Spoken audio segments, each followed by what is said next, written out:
Hi everyone and welcome for today's video. I call this video 3 steps from hell because it felt like. And 3 steps because there are 2 more videos closing in, getting darker and darker. I was bold and went to a completely different color combination than I would usually go for. Well, I guess you know me after all these videos and you pretty much know that I'm not that bold when it comes to color palettes. This one I wanted to go dark. So the most amount of color that I'm using is going to be black. Besides of the black there is some white, there is some burgundy red and there is a neon yellow.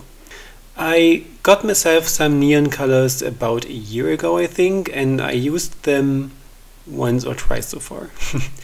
The tricky thing with the neons is that when you use them you need to have quite a bit of white underneath of them, because if you don't and you have any other color underneath, the neons are not going to be neons at all or disappear once and forever.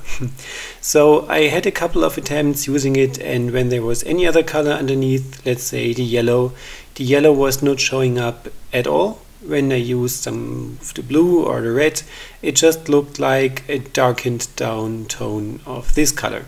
So whenever I had white underneath, I did get a neon look, but only if there was white. So I want to see how this turns out.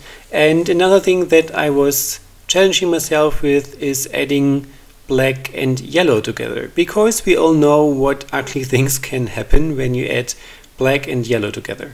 So this forms this unpretty greenish color, which most of the times does not really look as pleasing in anything, I'd say. The colors that I'm using are mixed as I usually do. There is the color, there is the acrylic binder that I'm using and some water. There is no silicone, no floor tool, no anything else. I make a black underpainting of the canvas just to help the colors flow, and other than that it is basically just a wavy ring pour just to get some cool effects on the canvas.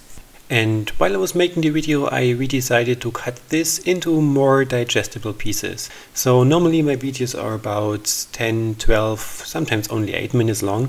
But as these are 3 pours in a row again, I'm going to split them up, make single videos for each and every one, just to allow you to watch it in a spare minute that you have. So that is only 3 minutes instead of 10 or so. So this is going to be the end of the first results. But I must say this one is not my favorite when it comes to design and color transition of the entire set. So make sure you have a look at tomorrow's video and the video after, because they are going to be better.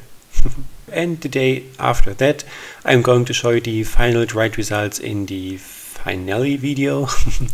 And yeah, just want to try and see if this works for you. Let me know in the comments what you think about the first pour and what you think about the idea in general. So if you like having these smaller, shorter bits of pours every now and then, or if you prefer having the set of 3 that I did here in just one video and seeing the process in a row.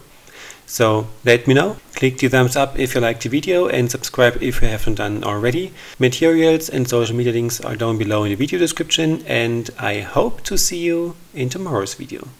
Have a great day. Bye bye.